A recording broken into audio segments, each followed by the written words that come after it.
और जोरदार। दोनों तालियों के गड़गड़ाहट से ये दृश्य मित्रों, जितना है अंदर उतना बाहर। 3-4 लाख लोग पब्लिक बाहर जो अंदर नहीं आ पा रहे हैं।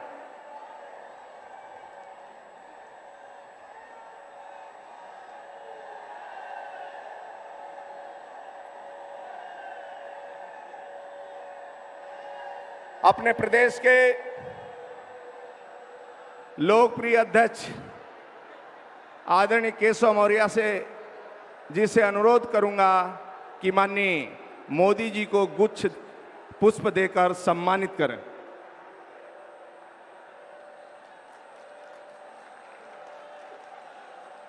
माननीय केशव जी से आग्रह करूंगा माननीय गृह मंत्री आदरणीय राजनाथ सिंह जी को भी पुष्प गुच्छ से सम्मानित करें। नारा लगता रहा मित्रों, लगना चाहिए, स्वागत हो रहा है। अपने माननीय राष्ट्रीय अध्यक्ष जी माननीय अमित शाह जी को पुष्प गुच्छ से सम्मानित करें।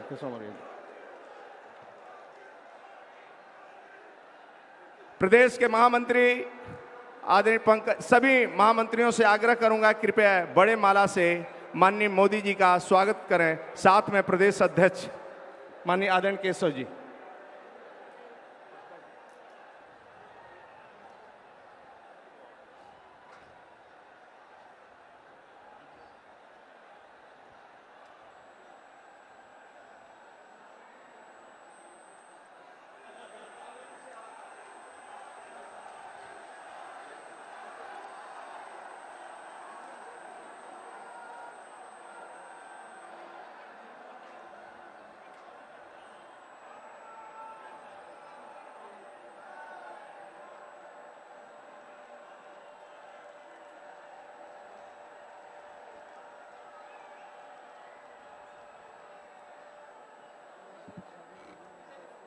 प्रदेश के अध्यक्ष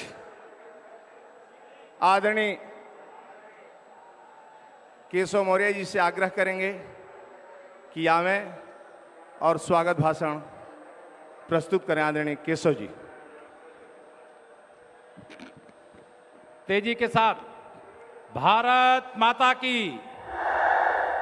जरा दोनों हाथ ऊपर उठा करके बोलिए, भारत माता की, भारत माता की जय श्री राम।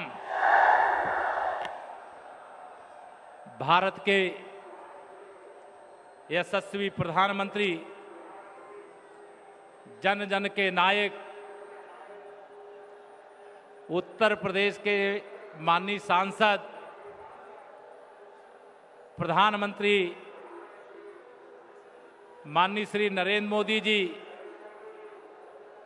जो भारत ही नहीं बल्कि विश्व के सबसे शक्तिशाली नेता के रूप में हम सबको आशीर्वाद देते हैं, ऐसे माननीय प्रधानमंत्री जी का मैं संपूर्ण उत्तर प्रदेश की ओर से और लखनऊ में उत्तर प्रदेश के कोने कोने से आए, बूथ से लेकर के प्रदेश तक के सभी कार्यकर्ताओं की ओर से हृदय से आपका स्वागत करता हूं, अभिनंदन करता हूं, वंदन करता हूं। मंच पर विराजमान भारतीय जनता पार्टी, जो विश्व की सबसे बड़ी पार्टी है, के राष्ट्रीय अध्यक्ष और हम सबके नेता, जिनका उद्बोधन आप सब सुन चुके हैं, माननीय श्री अमित शाह जी का भी मैं संपूर्ण उत्तर प्रदेश की ओर से, संपूर्ण उत्तर प्रदेश भारतीय जनता पार्टी की ओर से बहुत बहुत स्वागत करता हूं। मंच पर विराजमान लखनऊ के लोकप्रिय सांसद, उत्तर प्रदेश के पूर्व मुख्यमंत्री, पूर्व राष्ट्रीय अध्यक्ष माननीय श्री राजनाथ सिंह जी का मैं इस लखनऊ की धरती पर उत्तर प्रदेश भारतीय जनता पार्टी की ओर से हृदय से स्वागत एवं अभिनंदन करता हूं। मंच पर विराजमान आदरणीय दीदी उमा भारती जी, आदरणीय कलराज मिश्र जी और प्रदेश राष्ट्रीय उपाध्यक्ष और प्रदेश के प्रभारी माननीय श्री ओम प्रकाश माथुर जी का, और मंच पर बैठे हुए आदरणीय माननीय रामलाल जी सहित सभी वरिष्ठ हमारे केंद्र सरकार के मंत्री सभी माननीय राष्ट्रीय पदाधिकारी, प्रदेश पदाधिकारी और मंच पर विराजमान सभी वरिष्ठ नेताओं और सामने बैठे हुए लाखों की संख्या में कार्यकर्ताओं का मैं बहुत बहुत स्वागत अभिनंदन करता हूं। क्योंकि हम सबको माननीय प्रधानमंत्री जी को सुनना है। 2017 में उत्तर प्रदेश के अंदर जो शुरू हो गया है, भारत चुनाव होने जा रहे हैं, सपा बसपा को उखाड़ फेंकने का संकल्प अनेक कार्यक्रमों के माध्यम से आप सब लोगों ने लिया है। आज यहां मैं शायद यह कह सकता हूं पूरे विश्वास के साथ कि कोई उत्तर प्रदेश का ऐसा बूथ नहीं होगा जिस बूथ का प्रतिनिधि स्वरूप यहां पर हमारा कार्यकर्ता आज उपस्थित नहीं हुआ है। मैं कार्यकर्ता बंधुओं को इतना ही विश्वास दिलाना चाहता हूं, कार्यकर्ता का सम्मान भारतीय जनता पार्टी की सर्वोच्च प्राथमिकता है। मैं सभी कार्यकर्ताओं को यह भी मैं जानता हूं, उत्तर प्रदेश के अंदर सपा और बसपा की लगातार सरकारों में हमारे कार्यकर्ताओं के खिलाफ फर्जी मुकदमे लिखे जाने के बहुत काम हुए हैं। मैं आप सभी कार्यकर्ताओं को विश्वास दिलाना चाहता हूं, जो असली अपराधी थे सपा बसपा के, उनके खिलाफ तो मुकदमे लिखे गए क्या? नहीं लिखे गए। लेकिन जब भारतीय जनता पार्टी की सरकार आएगी तो असली अपराधियों के खिलाफ जरूर मुकदमे लिखे जाएंगे, और चाहे वो सपाई हो चाहे बसपाई हो, उनको जेल की हवा भी खाना जरूर पड़ेगा। मैं आप सब लोगों के सामने आज यही संकल्प कराने के लिए कि आप सब अपने अपने बूथ पर कमल खिलाएंगे, दोनों हाथ ऊपर उठा करके तालियों की गड़गड़ाहट के साथ संपूर्ण राष्ट्रीय नेतृत्व है और जोर से गड़गड़ाहट के साथ कमल खिलाएंगे। मैं पूरे विश्वास से कह सकता हूं कि आप सबका यहां पर एकत्रित जनसैलाब इस बात का संकेत दे रहा है कि 2017 में भारतीय जनता पार्टी का उत्तर प्रदेश में कमल खिलेगा, भारतीय जनता पार्टी की सरकार बनेगी, और जो भारतीय जनता पार्टी की सरकार बनेगी, मैं सभी कार्यकर्ताओं को कह देना चाहता हूं, वो भारतीय जनता पार्टी के कार्यकर्ताओं की सरकार बनेगी। कार्यकर्ता का सम्मान सर्वोच्च प्राथमिकता वाला होगा। आज माननीय प्रधानमंत्री जी हैं, मैं कुछ और नहीं बोलना चाहता, बस इतना कहना चाहता हूं, जब भाजपा की सरकार बनेगी तब दहशतगर्दी नहीं रहेगी, अमन चैन का शासन होगा, जेल के अंदर गुंडे होंगे, इतना सख्त प्रशासन होगा, वर्दी गुंडों से नहीं गुंडे वर्दी से डरेंगे, यह विश्वास दिलाना चाहता हूं। अनेक योजनाएं पिछले दिनों माननीय प्रधानमंत्री जी ने जन जन के कल्याण के लिए शुरू की है। मैं आप सब लोगों के सामने बस यही पूरे उत्तर प्रदेश की जनता से अपील करना चाहता हूं कि विश्वास करो तुम मोदी पर, यह नवयुग का निर्माता है, ऐसा नेता इस धरती पर एक बार ही आता है। और माननीय मोदी जी के हाथ को मजबूत करने के लिए, माननीय मोदी जी की ताकत को और बढ़ाने के लिए उत्तर प्रदेश में साइकिल को पंचर करना है। और बहन जी का खेल आपने 2014 में खत्म किया, 2017 में पूरी तरह से इनका खेल खत्म करना है। अब ना सपा ना भाजपा, उत्तर प्रदेश को भाजपामय बनाइए, उत्तर प्रदेश को कमलमय बनाइए और उत्तर प्रदेश को माननीय मोदीमय बनाइए। यही आप सब कार्यकर्ताओं का आह्वान करता हुआ आप सब हर बूथ पे कमल खिलाएंगे। मैं फिर आपके बीच में रहता हूं, बात करूंगा, लेकिन मैं अपने सभी राष्ट्रीय माननीय प्रधानमंत्री जी सहित सभी राष्ट्रीय नेताओं का हृदय से स्वागत अभिनंदन करता हुआ 2017 में 2014 दोहराए, भाजपा का कमल खिलाएं, सरकार बनाएं, गुंडा राज सपा का बसपा का जो आतंक उत्तर प्रदेश के अंदर है, इसको खत्म करें, यही आह्वान करता हुआ अपनी बात पूरी करूंगा। बहुत बहुत धन्यवाद। बोलिए भारत माता की, भारत माता की। बहुत बहुत धन्यवाद। अपने बीच में किसान नेता, उत्तर प्रदेश के पूर्व मुख्यमंत्री, भारत सरकार के गृह मंत्री आदरणीय राजनाथ सिंह जी को सादर आमंत्रित करता हूं, आवें अपना उद्बोधन दें। तालियों के गड़गड़ाहट से स्वागत करें मित्रों।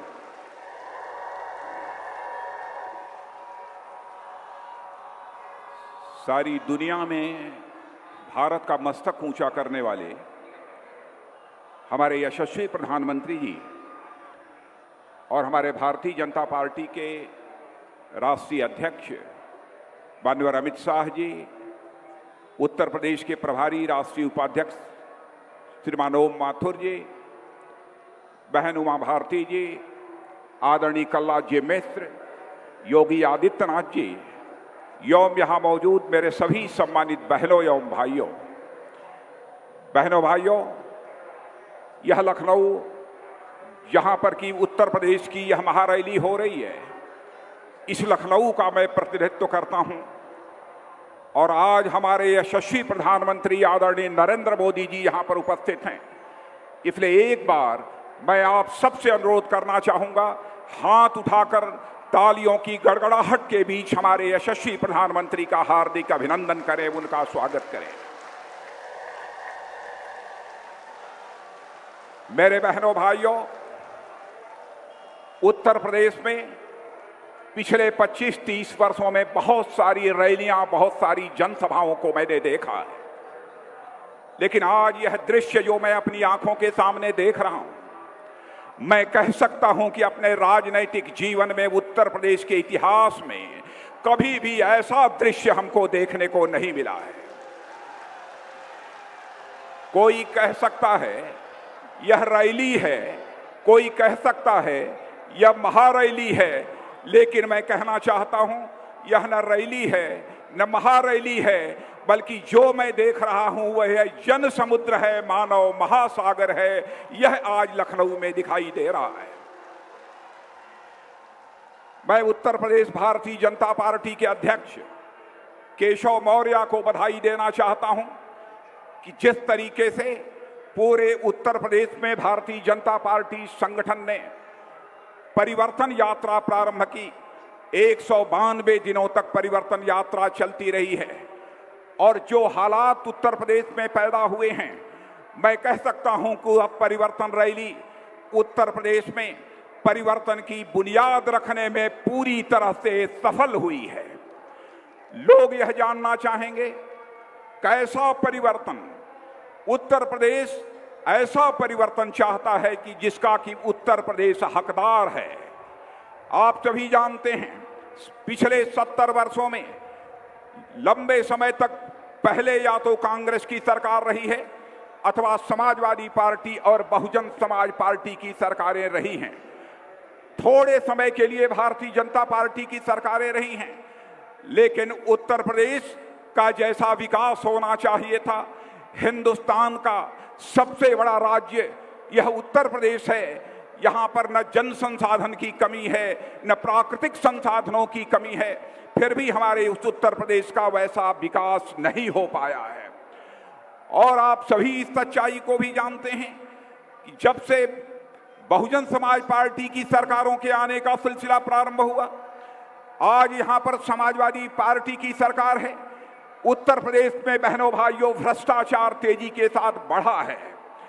इतना ही नहीं, आज के हालात को जब देखें तो मैं कह सकता हूं कि भ्रष्टाचार के साथ कानून और व्यवस्था के हालात भी बद से बदतर हो गए हैं। लेकिन मैं आपको याद दिलाना चाहता हूं, यहां पर भारतीय जनता पार्टी की सरकार भी रही है। उस समय का भी सुशासन आपने देखा है, उस समय का भी आपने विकास देखा है, लेकिन समाजवादी पार्टी और बहुजन समाज पार्टी की सरकारों ने लगता है सुशासन और विकास को वनवास दे दिया हो। आज मैं आपको यकीन दिलाना चाहता हूं कि बहनों भाइयों, जिस सुशासन और विकास को समाजवादी पार्टी और बहुजन समाज पार्टी ने उत्तर प्रदेश से वनवास दे दिया है, उस सुशासन और विकास की घर वापसी भारतीय जनता पार्टी इस उत्तर प्रदेश में करेगी। यह मैं आपको भरोसा दिलाना चाहता हूं, विश्वास दिलाना चाहता हूं। प्रधानमंत्री जी, न तो यहां के किसानों के साथ समाजवादी पार्टी की सरकार ने इंसाफ किया, न तो इसके पहले की बहुजन समाज पार्टी की सरकार ने इंसाफ किया, न तो यहां के जवानों के साथ किया, न तो यहां के व्यापारियों के साथ किया। किसी भी पेशे के साथ जो है इंसाफ नहीं किया है। यहां पर भारतीय जनता पार्टी की जब सरकार थी, किसान को अपना धान और गेहूं कम से कम समर्थन मूल्य पर ही वह बेचता था। लेकिन आज ऐसे हालात पैदा हो गए हैं कि यहां पर किसानों के धान और गेहूं की खरीद भी हमारे उत्तर प्रदेश की सरकार नहीं कर पा रही है। हमारे किसानों को अपना धान और गेहूं औने पौने दामों पर लोगों को बेचना पड़ रहा है। किसानों में हाहाकार मचा हुआ है। ऐसे हालात यहां पर पैदा हो गए हैं। इतना ही नहीं, खाद के लिए मैं आपको धन्यवाद देना चाहता हूं। यही उत्तर प्रदेश है जहां पर यूरिया खाद खरीदने के लिए हमारे किसानों को लाइनों में खड़ा होना पड़ता था, भीड़ लगती थी, उनके ऊपर लाठियां चार्ज होती थी। लेकिन आपकी नीतियों का यह परिणाम है कि मैं कह सकता हूं गौरव के साथ कि इस बार उत्तर प्रदेश में हमारे किसानों को खाद लेने के लिए लाइनों में खड़ा नहीं होना पड़ा है। आपने पर्याप्त खाद मुहैया कराया है और खाद की कीमत को भी पहले से सस्ती करने का काम यदि किसी ने किया है तो प्रधानमंत्री जी आपने किया है। इतना ही नहीं, कई ऐसे अहम सवाल उत्तर प्रदेश के सामने। बेरोजगार नौजवान पढ़ाई लिखाई करने के बाद आज अपने मजबूत हाथों के रोजगार की तलाश के लिए दर दर की ठोकर खा रहा है, लेकिन उसके हाथों को रोजगार का अवसर नहीं मुहैया हो पा रहा है। गन्ना किसानों का जहां तक सवाल है, गन्ना किसानों का 9,000 करोड़ रुपया का बकाया था, लेकिन उत्तर प्रदेश सरकार चुप्पी साधे हुए बैठी थी। मैं आपके प्रति उत्तर प्रदेश की जनता की ओर से आभार व्यक्त करना चाहता हूं। आपने उसकी चिंता की और 6,000 करोड़ रुपया आपने मुहैया कराया, तब जाकर गन्ना किसानों का काफी हद तक भुगतान हो पाया है। लेकिन मैं यह भी बताना चाहता हूं, आज भी गन्ना किसानों का 2,500 करोड़ रुपया बकाया है, लेकिन यहां की उत्तर प्रदेश सरकार, प्रधानमंत्री जी चुप्पी साधे हुए बैठी है, उसे इसकी कोई चिंता नहीं है। आभार आपके प्रति इसलिए भी व्यक्त करना चाहता हूं कि उत्तर प्रदेश की किसानों की चिंता करते हुए आपने प्रधानमंत्री फसल बीमा योजना जो तैयार की, इस उत्तर प्रदेश में प्रदेश सरकार को जिस प्रभावी तरीके से लागू करना चाहिए था, प्रदेश सरकार ने आज तक उसे प्रभावी तरीके से लागू नहीं किया है।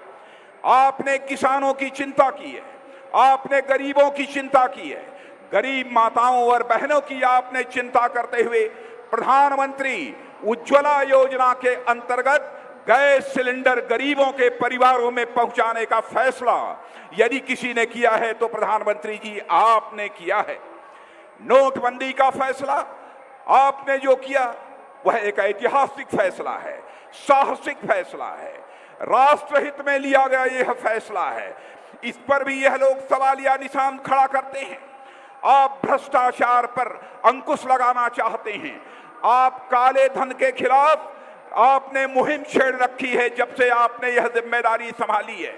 और मैं जनता को भी याद दिलाना चाहता हूं मेरे बहनों भाइयों, पहली जो हमारी कैबिनेट की बैठक हुई थी, उस कैबिनेट की बैठक में ही प्रधानमंत्री जी ने काले धन के खिलाफ अपने अभियान का श्री गणेश उसी समय से कर दिया था।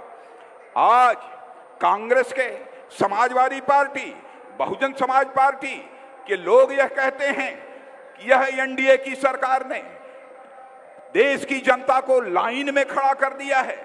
अरे मैं याद दिलाना चाहता हूं, चाहे कांग्रेस की हुकूमत, चाहे सपा अथवा बसपा की हुकूमत, इन लोगों ने राशन की दुकानों पर आपकी लाइन लगाई है, मिट्टी के तेल के लिए आपकी लाइन लगाई है, इतना ही नहीं चीनी के लिए आपकी लाइन लगाई है। यह तो बराबर आपको लाइन में इन्होंने खड़ा रखा है। टेलीफोन के लिए लाइन में लोग खड़े होते थे, गैस सिलेंडर के लिए लोग लाइन में खड़े होते थे। लेकिन हमारी सरकार का यह फैसला है कि हम ऐसी कतारों को, ऐसी लाइनों को समाप्त कर देना चाहते हैं और हिंदुस्तान के हर अमीर और हर गरीब के लिए एक ही व्यवस्था देना चाहते हैं। यह सिलसिला हमारी सरकार ने प्रारंभ किया है। मैं नौजवानों के बारे में कहना चाहता हूं और कहने के पहले जवानों आपसे पूछना चाहता हूं, पुलिस की भर्ती हुई थी, पुलिस के भर्ती में क्या आपको न्याय मिला है कि नहीं, मैं जवानों से पूछना चाहता हूं। पुलिस की भर्ती में न्याय मिला है कि नहीं मिला है? सबसे ज्यादा यदि गड़बड़ी हुई है तो आप जानते हैं अच्छी तरह, मैं उसकी बहुत डिटेल में जाकर चर्चा नहीं करना चाहता हूं। 2-3 जिलों तक ही सारे लोगों का चयन पुलिस में हुआ है, लेकिन इंटरव्यू के नाम पर यह धांधली होती रही है। प्रधानमंत्री जी ने फैसला किया है, उत्तर प्रदेश में सरकार बनेगी। बहनों भाइयों, क्लास 4 के लिए अब जो भी नियुक्तियां होंगी, पुलिस कांस्टेबल के लिए जो भी नियुक्तियां होंगी, अब कोई इंटरव्यू नहीं होगा, कोई मां का लाल भ्रष्टाचार करने का साहस नहीं जुटा पाएगा। आपके ऊपर भरोसा करते हुए, आप भारत के नागरिक हैं, आपके ऊपर हमारी सरकार को गौरव है। मेरे बहनों भाइयों, हमारे प्रधानमंत्री ने यह भी फैसला किया है कि हमारे पढ़ने वाले बच्चों को, जवानों को अपनी ही सर्टिफिकेट, अपनी ही मार्कशीट को सत्यापित कराने के लिए, अटेस्ट कराने के लिए कभी अधिकारियों का दरवाजा खटखटाना पड़ता है और कभी एमएलए और एमपी का दरवाजा खटखटाना पड़ता है। तो प्रधानमंत्री जी ने यह कहा, यह कहां का इंसाफ है इस देश के नौजवानों के साथ, जो वह नौजवान भी भारत का नागरिक ही है और उसे नेताओं और अधिकारियों का दरवाजा खटखटाना पड़े। यह फैसला किया, यदि आप अपनी मार्कशीट अथवा सर्टिफिकेट को अटेस्ट कराना चाहते हैं तो मेरे बहनों भाइयों, अब आपको अधिकारियों और नेताओं का दरवाजा नहीं खटखटाना पड़ेगा, बल्कि उस पर आप स्वयं लिख देंगे कि मैं सत्यापित करता हूं और नीचे आप हस्ताक्षर कर देंगे, वह सत्यापित मान लिया जाएगा। इस प्रकार के इतने बड़े बड़े प्रक्रियात्मक परिवर्तन हमारे प्रधानमंत्री ने प्रारंभ किया है। और मैं कहना चाहता हूं कि मेरे बहनों भाइयों, हम लोग केवल सत्ता परिवर्तन नहीं चाहते थे, यही मैदान है। प्रधानमंत्री जी भी चुनाव के दौरान आए थे, मैं भी यहीं पर आया था। प्रधानमंत्री जी ने कहा था, हम केवल सत्ता का परिवर्तन नहीं चाहते हैं, बल्कि हम व्यवस्था का परिवर्तन चाहते हैं। व्यवस्था परिवर्तन का सिलसिला भी इस हिंदुस्तान में मेरे बहनों भाइयों प्रारंभ हुआ है। आज उत्तर प्रदेश में जैसे हालात हैं, सपा, बसपा, कांग्रेस सभी डरे हुए हैं, गठबंधन की जुगाड़ में लगे हुए हैं। सपा में तो दंगल चल रहा है, लेकिन उत्तर प्रदेश की जनता को किसी भी राजनीतिक पार्टी का दंगल नहीं चाहिए।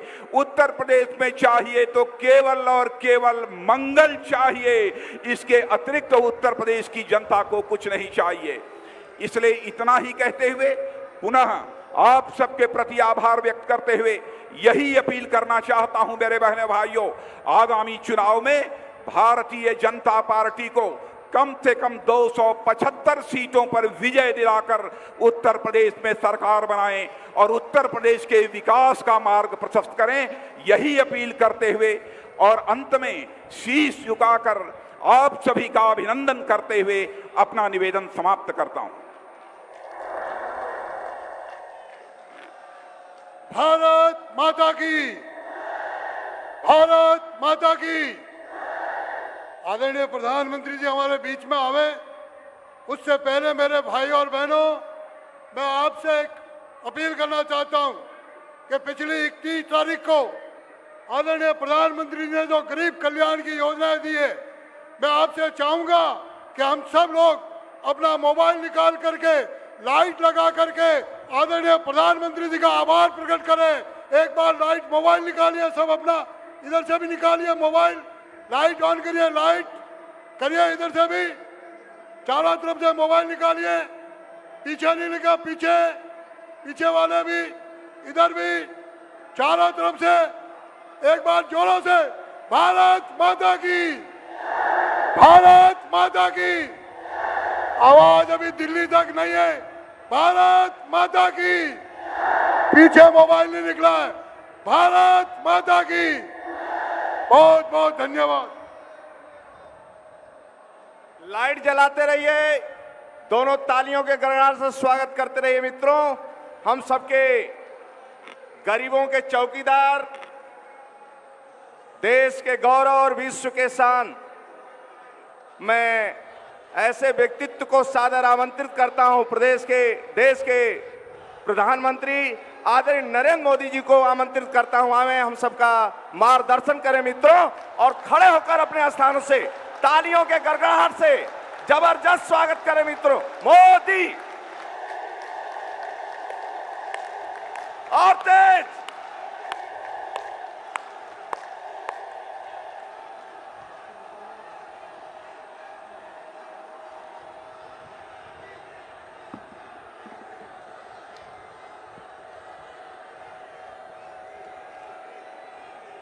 भारत माता की, भारत माता की। मंच पर विराजमान भारतीय जनता पार्टी के राष्ट्रीय अध्यक्ष श्रीमान अमित भाई शाह, हमारे देश के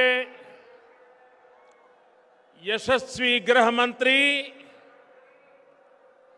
और इसी शहर के प्रतिनिधि श्रीमान राजनाथ सिंह जी,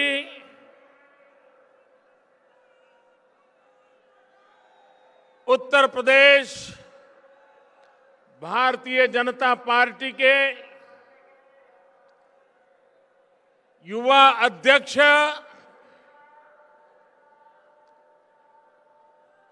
श्रीमान केशव जी मौर्य, मंच पर विराजमान सभी वरिष्ठ महानुभाव और विशाल संख्या में पधारे हुए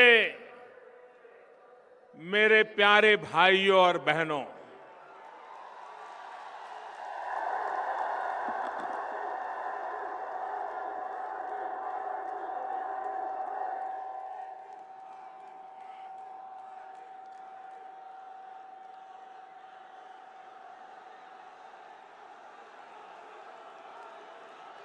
मैं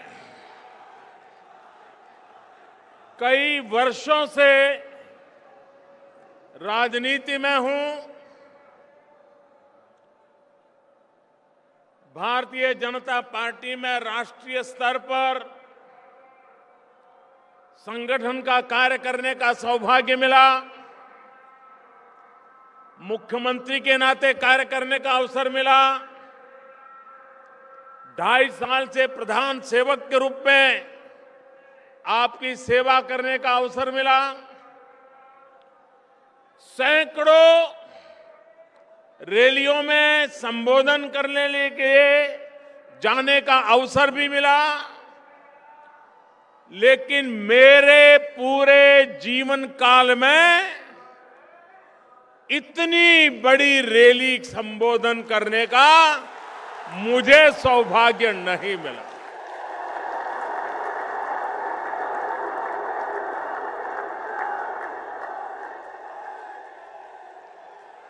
मैं स्वयं जब लोकसभा का चुनाव लड़ रहा था तब भी हिंदुस्तान के किसी कोने में ऐसा विराट दृश्य देखने का सौभाग्य मुझे नहीं मिला।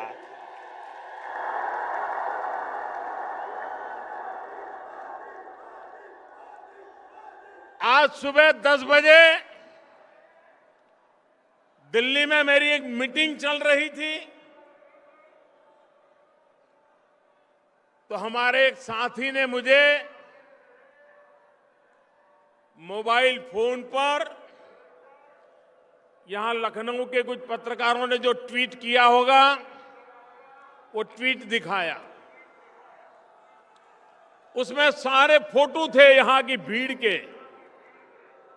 तो मैंने ऑफिस के लोगों को बुलाया। मैंने कहा, भाई कहीं गलती तो नहीं हो रही है? ये 10 बजे इतनी भीड़ आ गई है, हमारी तो 2 मीटिंग बाकी है, निकलने का समय देर से है। जरा लखनऊ फोन करके पूछो कहीं हम तो लेट नहीं हो रहे हैं। 10 बजे से भाइयों बहनों इतनी बड़ी तादाद में आप हमें आशीर्वाद देने के लिए आए। मैं आपका हृदय से अभिनंदन करता हूं, आपका आभार व्यक्त करता हूं।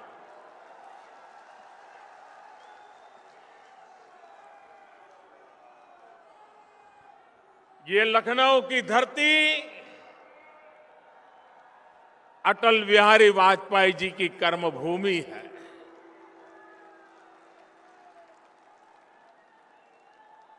अटल जी जैसे अनेक महापुरुषों ने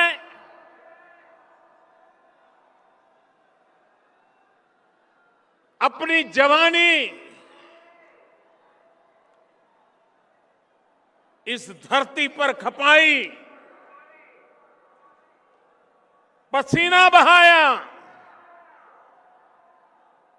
रात दिन एक एक करके पूरे हिंदुस्तान में भारतीय जनता पार्टी का वटवृक्ष तैयार किया। अटल जी ने लखनऊ की भी भरपूर सेवा की। लखनऊ के प्रति उनका लगाव, लखनऊ के लिए कुछ करने का उनका अविरत प्रयास, जो आज भी लखनऊ में महसूस होता है। भाइयों बहनों, आज का ये दृश्य अटल जी जब टीवी पर देखते होंगे, उनके लिए सबसे बड़े संतोष की घटना होगी, ऐसा मैं विश्वास से कहता हूं।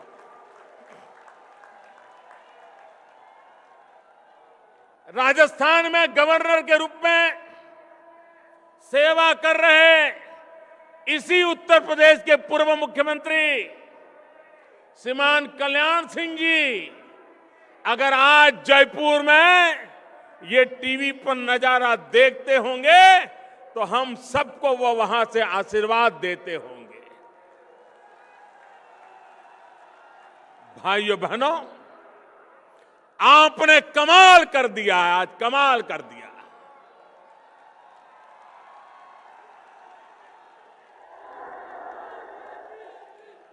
जो पॉलिटिकल पंडित हैं, चुनाव के हिसाब किताब लगाते हैं, उत्तर प्रदेश का चुनाव किस दिशा में जाएगा, उसका हिसाब किताब जो लगा रहे हैं, ये रैली देखने के बाद अब किसी को मेहनत नहीं करनी पड़ेगी कि चुनाव में होने वाला क्या है।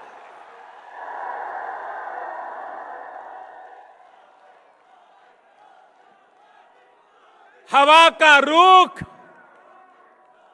साफ साफ नजर आ रहा है। भाइयों बहनों, उत्तर प्रदेश की सेवा करने का अवसर भारतीय जनता पार्टी को मिला था। 14 साल बीत गए बीच में। आज युग ऐसा है कि सरकार बदलने के 6 महीने में पुरानी सरकार को लोग भूल जाते हैं। लेकिन आज मैं बड़े गर्व के साथ कह सकता हूं, बड़े संतोष के साथ कह सकता हूं कि कल्याण सिंह जी के नेतृत्व में, राम प्रकाश जी के नेतृत्व में, राजनाथ जी के नेतृत्व में भारतीय जनता पार्टी की जो सरकार चली, आज 14 साल के बाद भी उत्तर प्रदेश के लोग उसे याद करते हैं और वर्तमान सरकारों के साथ उसकी तुलना करते थे। भाइयों बहनों, कुछ लोग कहते हैं, मैं भी 2-3 दिन पहले टीवी पर मेरी नजर गई और वो कह रहे थे बीजेपी का 14 साल का वनवास खत्म होगा। भाइयों बहनों, मुद्दा बीजेपी के वनवास का नहीं है। कितने साल हम रहे, कितने साल निकल गए, भारतीय जनता पार्टी इस तराजू से कभी राजनीति को नहीं तोलती है। और इसलिए मुद्दा बीजेपी के 14 साल के वनवास का नहीं है। मुद्दा 14 साल के लिए उत्तर प्रदेश में विकास का वनवास हो गया है। विकास का वनवास हो गया है। विकास आया नहीं भाइयों बहनों। 14 साल के बाद फिर एक बार उत्तर प्रदेश की धरती पर विकास का नया अवसर आने का ये नजारा मैं देख रहा हूं भाइयों बहनों। देश के प्रधानमंत्री के रूप में राजनीतिक दृष्टि से तो आपने मुझे उत्तर प्रदेश से एमपी बनाया। ये उत्तर प्रदेश ने जी भर करके मेरी मदद की। उसके कारण 30 साल के बाद देश को पूर्ण बहुमत की सरकार मिली। लेकिन भाइयों बहनों, इसलिए उत्तर प्रदेश में बीजेपी की सरकार हो, इतना सीमित विचार मैं नहीं रखता हूं। मेरी सोच हिंदुस्तान के संदर्भ में है।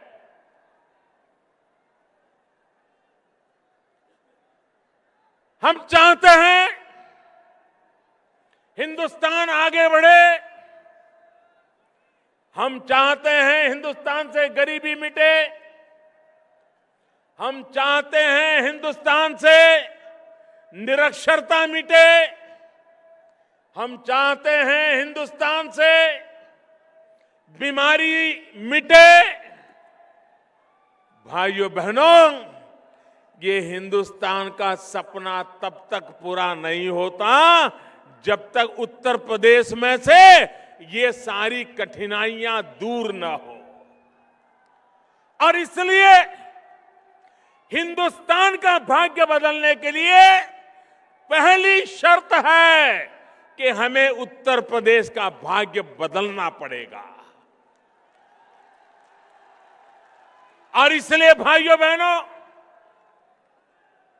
भारत को आगे बढ़ना है तो उत्तर प्रदेश का आगे बढ़ना बहुत आवश्यक है। भाइयों बहनों, उत्तर प्रदेश के लोग राजनीतिक दृष्टि से बहुत ही समझ रखने वाले लोग हैं। उनकी विवेक बुद्धि दूध का दूध और पानी का पानी भली भांति अलग करने का सामर्थ्य रखती है। भाइयों बहनों, किसी समय जरूरी रहा होगा जात पात के प्रभाव, किसी समय आवश्यक रहा होगा अपने पराये का खेल। ये सब आप देख चुके हैं। उत्तर प्रदेश की जनता ये सब कुछ सहन कर चुकी है। एक बार मेरे उत्तर प्रदेश के भाइयों बहनों, एक बार अपने पराये से ऊपर उठ करके, जात पात से ऊपर उठ करके सिर्फ और सिर्फ उत्तर प्रदेश के विकास के लिए चुनाव में वोट कीजिए। आप देखिए उत्तर प्रदेश बदलता है कि नहीं बदलता।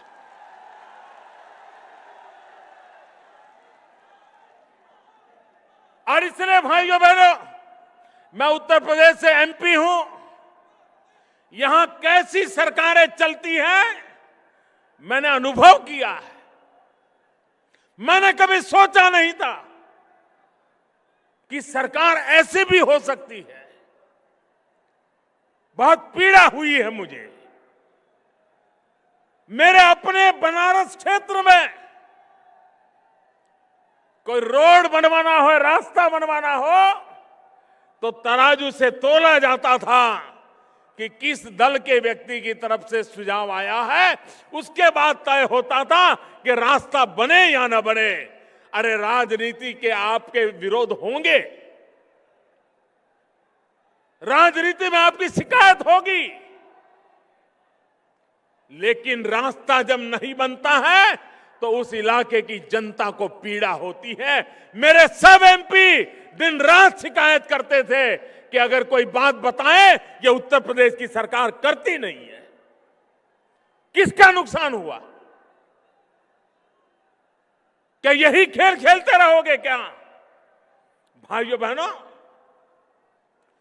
जब से दिल्ली में हमारी सरकार बनी है, उत्तर प्रदेश सरकार को हर वर्ष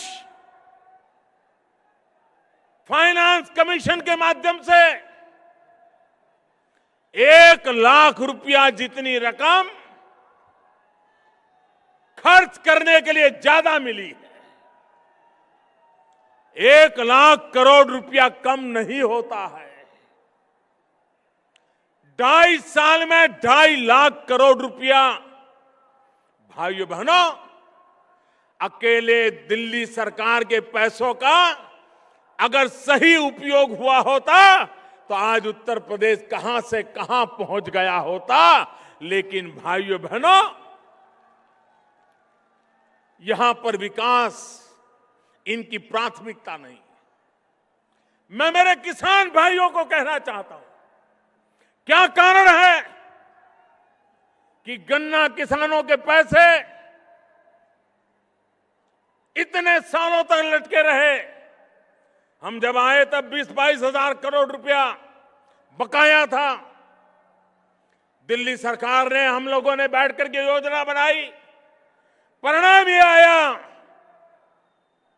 कि पुराने बकायों में बहुत एक मात्रा में हम किसानों को पैसा चुकता कर पाए।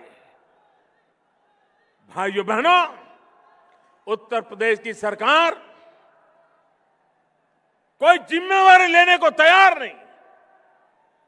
हाथ ऊपर कर देना और उधर जाकर के किसानों को भड़काना। भाइयों बहनों, 2 दलों के बीच में राजनीति हम समझ सकते हैं, लेकिन राज्य की जनता के साथ राजनीति नहीं होनी चाहिए। देश की जनता के साथ राजनीति नहीं होनी चाहिए। दलों की राजनीति दलों तक सीमित होनी चाहिए। लेकिन भाइयों बहनों, विकास के आड़े भी जब राजनीति आती है, अपने पराये का भाव आता है, तो विकास रुक जाता है और जनता पिछड़ती चली जाती है। और इसलिए भाइयों बहनों, आप मुझे बताइए, हमारा किसान इतनी मेहनत करे, धान की पैदावार करे, दिन रात लगा रहे, लेकिन जब बाजार में धान आए, दिल्ली सरकार मिनिमम सपोर्ट प्राइस तय करे, राज्य सरकार को कहे कि आप धान की खरीदी कीजिए, भारत सरकार अपनी जिम्मेवारी उठाएगी। आज मुझे दुख के साथ कहना है, मेरे किसान भाइयों बहनों, भारत सरकार से पूरी मदद मिलने के बावजूद भी ये उत्तर प्रदेश की सरकार को किसानों के धान की खरीदी की फुर्सत नहीं है। हमने इस बार पल्सिस में, दाल में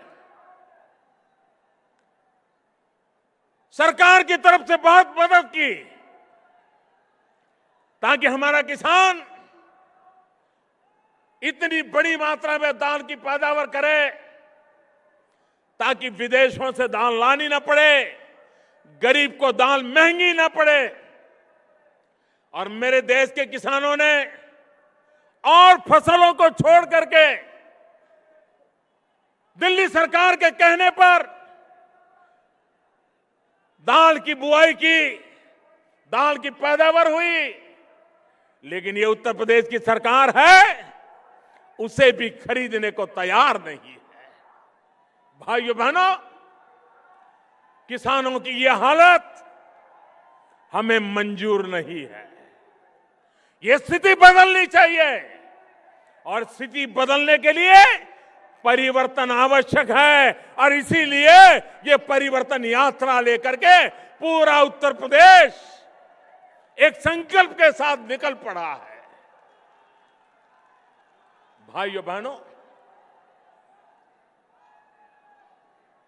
आप मुझे बताइए, इस देश से भ्रष्टाचार खत्म होना चाहिए कि नहीं होना चाहिए? पूरी ताकत से बताइए, भ्रष्टाचार खत्म होना चाहिए कि नहीं होना चाहिए? भ्रष्टाचार के खिलाफ लड़ाई लड़नी चाहिए कि नहीं लड़नी चाहिए? काला धन जाना चाहिए कि नहीं जाना चाहिए? काला धन खत्म होना चाहिए कि नहीं होना चाहिए? अब देखिए, देश देख रहा है। हम कहते हैं भ्रष्टाचार के खिलाफ लड़ाई लड़ने की बात, काले धन के खिलाफ लड़ाई लड़ने की बात, और आपने पिछले दिनों लगातार सुना होगा, देखा होगा, सारे इकट्ठे हो जाते हैं एक बात पर। आपने कभी सपा बसपा को एक साथ देखा है? अगर सूरज निकलता है, अगर सपा वाला बोलेगा कि सूरज निकला है तो बसपा वाला बोलेगा नहीं, सूरज गल रहा है। इतना दोनों के बीच में झगड़ा है कि नहीं है? विरोध है कि नहीं है? इतने सालों के बाद एक मुद्दे पर दोनों इकट्ठे हो गए। दोनों इकट्ठे हो गए, दोनों मिलकर के कह रहे हैं कि मोदी को बदलो, मोदी को हटाओ। मोदी कह रहा है नोट बदलो, काला धन हटाओ। निर्णय आपको करना है, निर्णय आपको करना है भाइयों बहनों। वो कहते हैं मोदी हटाओ, मैं कहता हूं काला धन हटाओ। वो कहते हैं मोदी हटाओ, मैं कहता हूं भ्रष्टाचार हटाओ। देश की जनता को तय करना है कि हमें क्या करना है।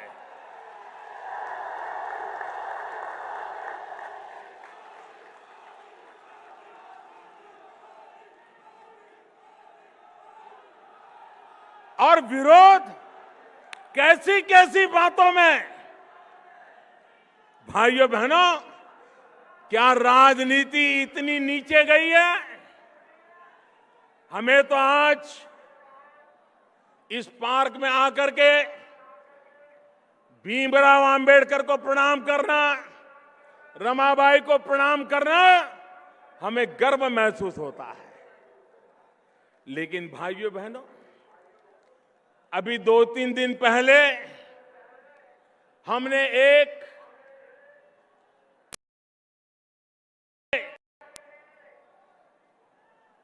टेक्नोलॉजी के द्वारा रुपयों की लेन देन के लिए भीम नाम की एक मोबाइल ऐप लॉन्च की।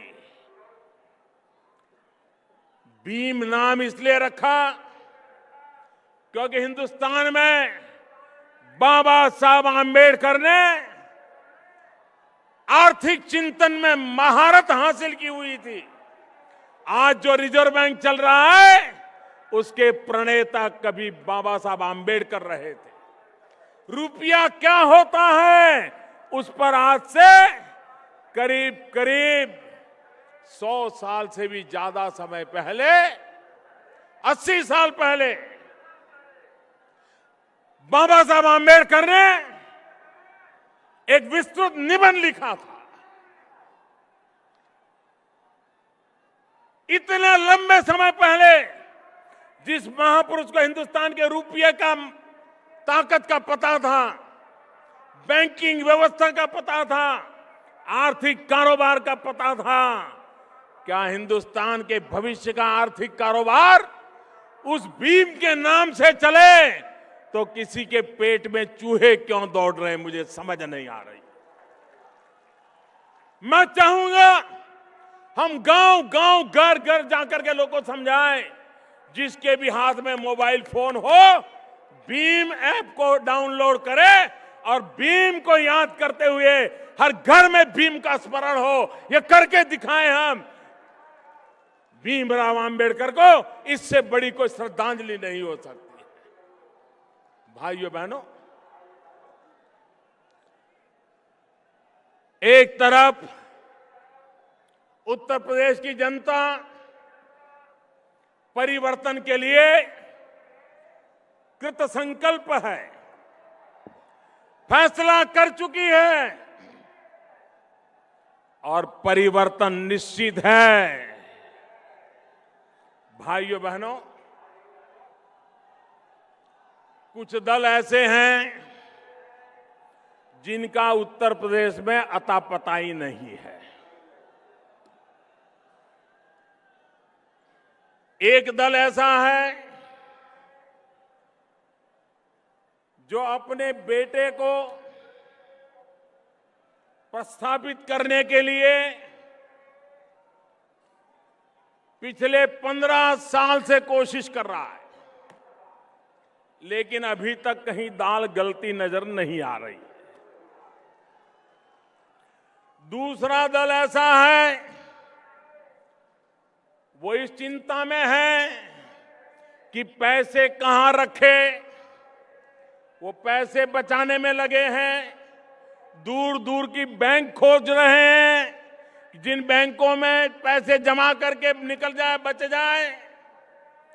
तो एक दल पूरी तरह पैसों को बचाने में लगा हुआ है और तीसरा दल है जो पूरी ताकत परिवार का क्या होगा उसमें लगे हुए हैं। अब उत्तर प्रदेश की जनता को तय करना है कि पैसे के लिए, पैसों को बचाने के लिए पूरी पार्टी जहां लगी हुई है, वो उत्तर प्रदेश को बचा पाएंगे क्या? जो पूरी पार्टी परिवार के उसमें लपट गई है, क्या वो उत्तर प्रदेश को बचा पाएंगे क्या? भाइयों बहनों, आज एक तरफ पैसे बचाने वाली पार्टी, एक तरफ परिवार में उलझी पार्टी, एकमात्र पार्टी भारतीय जनता पार्टी है जो उत्तर प्रदेश को बचाने के लिए आई है।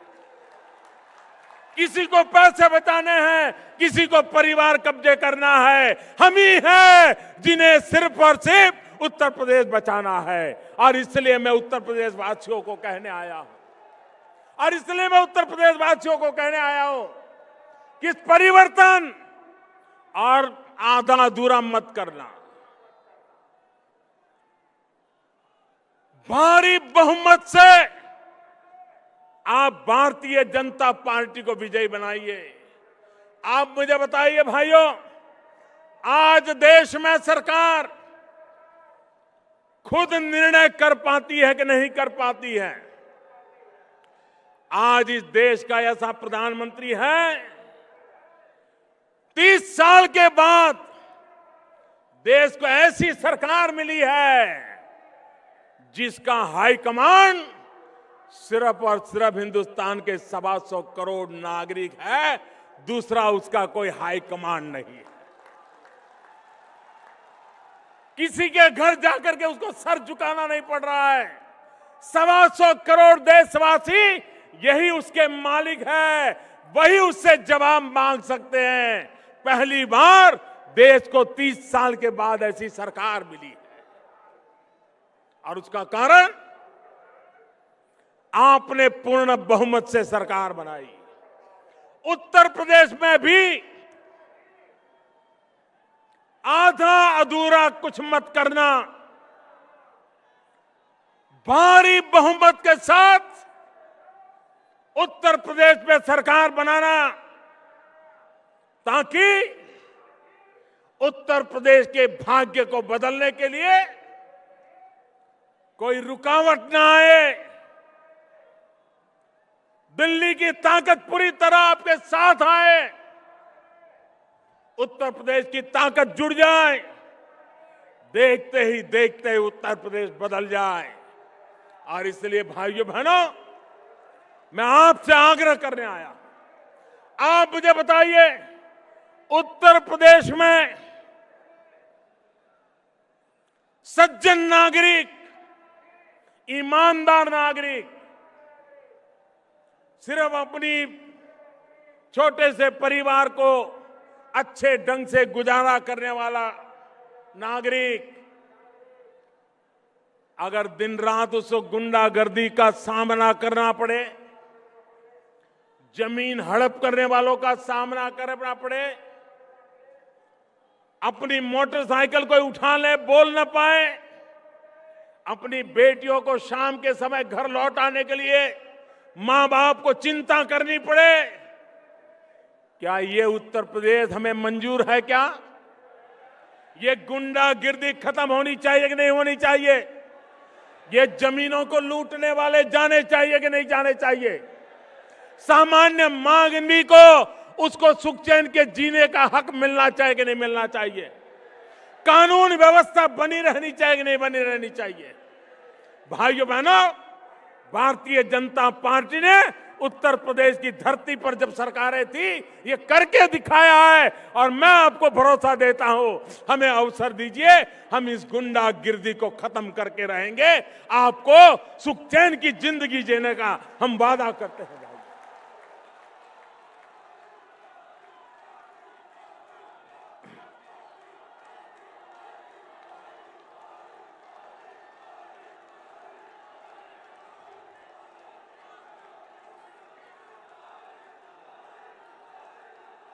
अभी 2 दिन पहले नववर्ष प्रारंभ होने से पहले मैंने दूरदर्शन के माध्यम से देशवासियों को संबोधित किया था। जो भी धन जमा हुआ है, मैंने पहले ही कहा था, ये सरकार गरीबों को समर्पित है। और जब मैंने 50 दिन के बाद गरीबों के लाभ के लिए योजनाएं बनाई, गरीबों के घर के लिए योजना बनाई, प्रसूता माताओं के लिए योजना बनाई, गांव के विकास के लिए योजना बनाई, छोटे छोटे कारोबारियों का कारोबार अच्छा चले उसके लिए मदद की योजना बनाई। कुछ लोगों को इससे भी तकलीफ हुई, मोदी पैसा ले ले तो भी वो परेशान, और मोदी गरीबों को पैसे दे दे तो भी परेशान। इनकी परेशानी भाइयों बहनों इस बात की है कि इनकी कुर्सियां हिल रही हैं, कुर्सियां हिल रही है, इसलिए इनको परेशानी हो रही। ये इररिलेवेंट हो गए हैं। हिंदुस्तान की राजनीति में ये विरोधवाद करते करते इररिलेवेंट हो गए हैं, और इसलिए वो अपनी जमीन खोज रहे हैं, और इसलिए विरोध का रास्ता अपनाने जा रहे हैं। भाइयों बहनों, देश भली भांति इनको पहचान गया है। देश कभी भी ऐसे लोगों को माफ करने वाला नहीं है। और मैं देशवासियों को कहना चाहता हूं, भ्रष्टाचार, काले धन के खिलाफ ये लड़ाई कभी रुकने वाली नहीं है। हम जड़ मूल से उसको उखाड़ करके रहने वाले हैं। ये गरीबों को लूटा गया है, ये गरीबों को लौटाने के लिए हमने ये बीड़ा उठाया है। ये मध्यम वर्ग के लोगों का शोषण किया है, उस शोषण को रोकने के लिए हमने इतनी बड़ी लड़ाई को छेड़ा है। और इसलिए भाइयों बहनों, हमें उत्तर प्रदेश में भी आशीर्वाद चाहिए, आपके आशीर्वाद चाहिए। और आपके आशीर्वाद 2017 का ये नया वर्ष,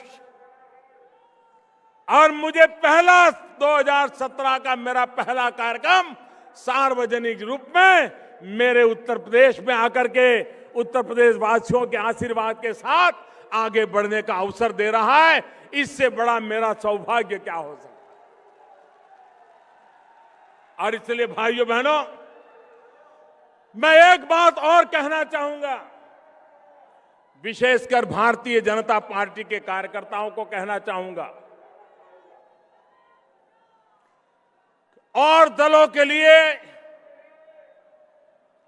ये चुनाव होगा, और दलों के लिए सत्ता हथियाने का प्रयास होगा, और दलों के लिए कौन एमएलए बने, कौन मंत्री बने, कौन मुख्यमंत्री बने, इसका खेल होगा।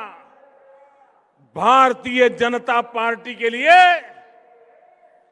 ये चुनाव सिर्फ हार जीत का मसला नहीं है।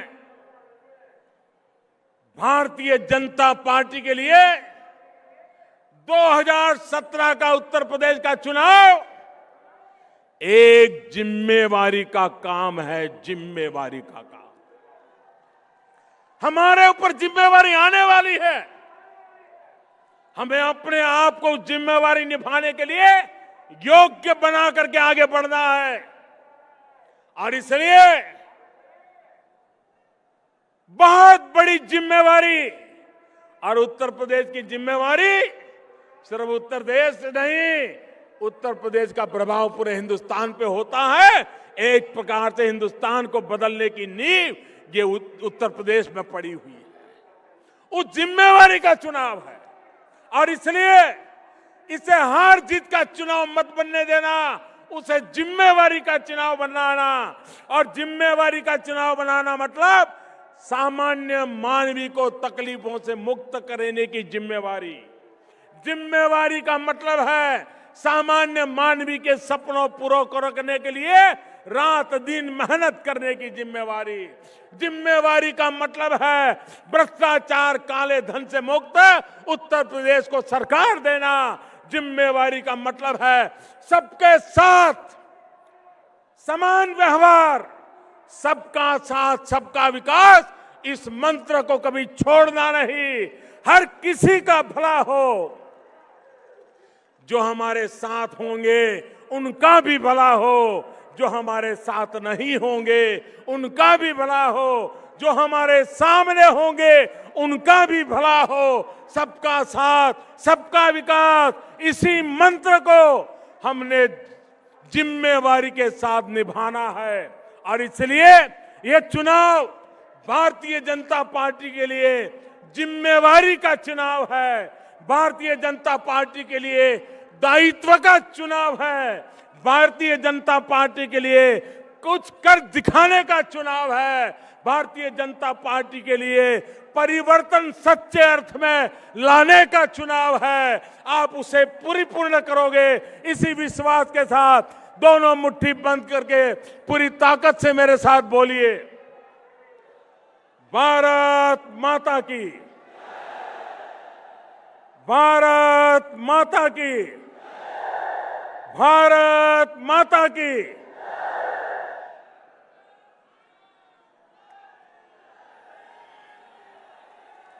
तालियों की जोरदार नारा के साथ मित्रों,